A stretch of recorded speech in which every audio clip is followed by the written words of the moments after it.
So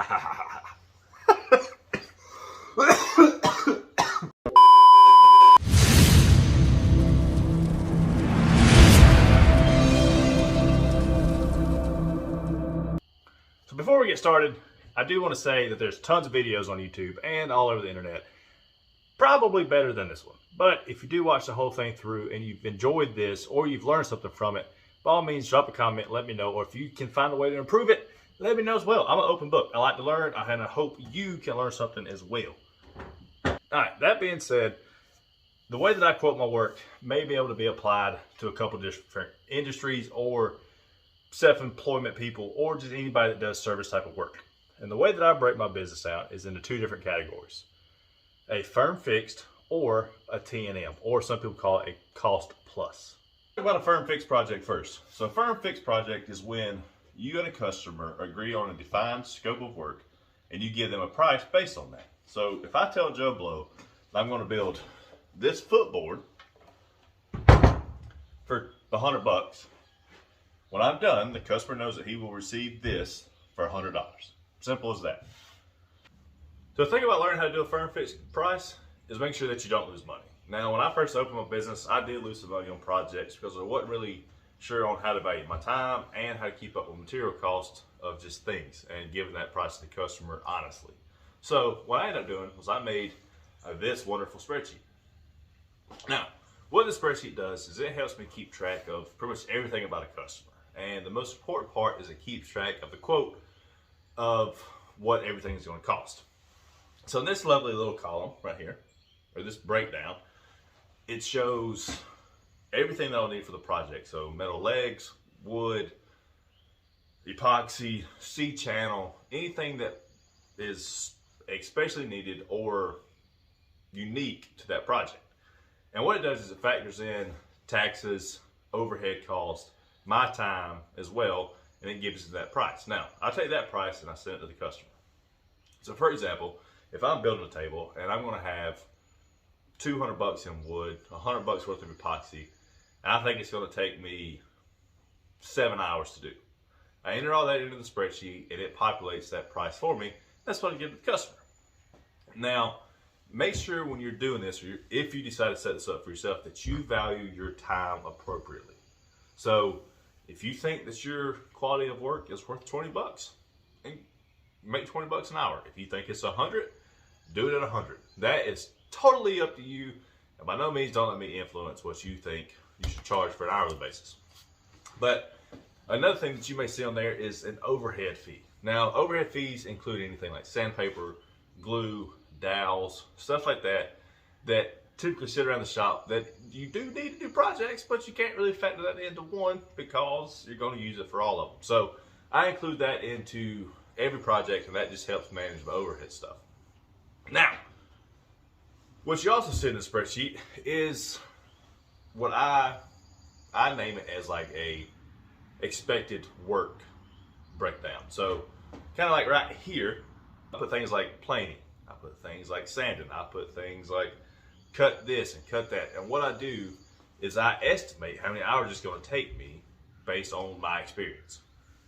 And the reason why I do that is because, once again, at the beginning, I learned that I was not quoting the work properly. I was underestimating my time. So I use this breakdown for me to understand my exact labor time. And what I ended up doing, what I added in the future, was an actual time taken. So then that way I can take notes as to how long this step took or this step took and apply that appropriately on the next project. So the thing about having a firm fixed project is sometimes you need to be aware of lovely change orders. And what change orders are pretty much is when a customer or somebody decides to change their mind on what you're making. That's simple terms. So if Joe Blow really wants that footboard and we're going through it and he's like, oh man, I changed my mind. I want it to be made out of this wood species, or I want this design instead. Then you pretty much have to re-quote what you're going to make. So you go through the whole quote process again, send it to the customer. If they agree, then you keep moving forward. If not, then you keep moving forward with the original design. But the most important part about this is if they want to change requests, right? So I've run into the issue to where a customer wants to change. The first time I done this, I didn't take payment for the original work. So I learned. The second time it came around, the customer changed their mind. I received a payment for the work I've done up to that point, and then that way I didn't lose money on materials that I've already used. So if you do a change order, make sure that you receive the payment for the work that you've done and the materials that you used on the original scope of work, and then give them the new quote for everything that you'll need on the change order. So do I like change orders? Not my favorite, but if people change their minds all the time, yeah, it's perfectly fine. So learn how to adapt, keep track of it so you understand what you've changed and how much it's going to cost you or cost the customer at the end of the project. So now let's talk about the time and material projects, or the cost plus. Pretty much what that is you are charging the customer for your time plus your materials. Now me personally, when I do a time and material, it's typically for service jobs or things that I'm having to repair or things that I'm having to fix that I did not originally make. The reason why I do that is, take for example, the Booze Block project. Video links down below if you want to go back and watch that one. The customer called me and says, hey, I need you to fix or repair this 114-year-old or 108-year-old booze block. I cannot give a firm fixed project price on that because I don't know what it would take to do it. So if you're ever iffy about a project and you're not 100% sure, ask the customer by T&M. Now, when you're doing a T&M, you have to keep track of your time. And that's where this section of my Excel sheet comes down, because in that way you can keep track of everything that you've done pretty much to the minute. And that way when you're done, you give that to the customer. They know how much time you spent on it. And it's a very fair and transparent way of communicating. And also with time and material, you need to keep track of all your material costs. And when you do that, make sure you keep receipts. Make sure you keep track of every dollar that you spent on this project. Once again, so that way when you're done, you give that to the customer along with your time cost. They clearly see everything that you've done, and it's a fair, open, transparent agreement, and the work is complete. They're happy, you're happy, everybody's happy. Now, with the time and material project, what I do is I do add a 20% markup on the materials at the end. And the reason why I do that is because that covers any like extra things like gas to go get stuff, delivery fees of things that I may need. And that way you're not losing track and you're not losing money on the little things, because I promise you, gas adds up. Mileage on your vehicle adds up. So that 20% does cover that.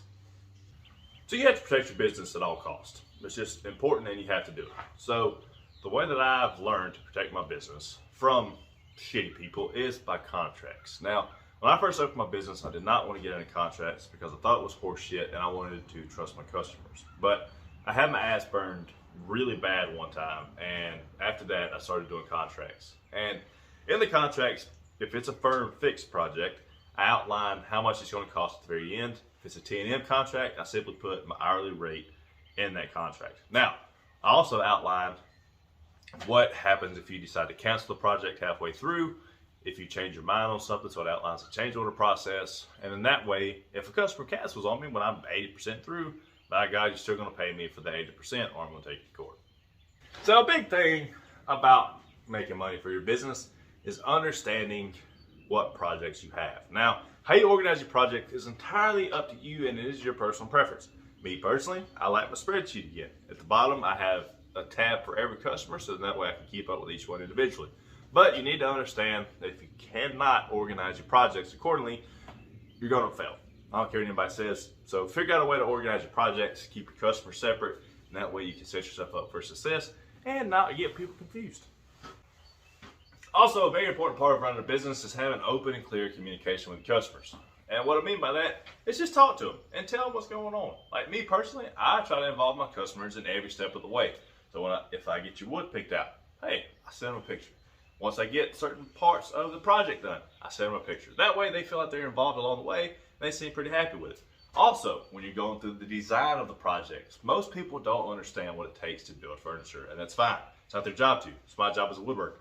But you want to make sure that you tell them, hey, this design may not work because of this, or hey, this wood species is not the best because of this. So I always try to be open with my customers. And if you have that problem, maybe it's something that you need to look at working on, because I've only had one instance to where I was not open with a customer when I first opened my business, and it bit me in the ass. And it's a learning point, right? So Always be open. Make sure you have that clear communication. The customers will love it. I promise you. And then that way you get good reviews when you're done for having good communication.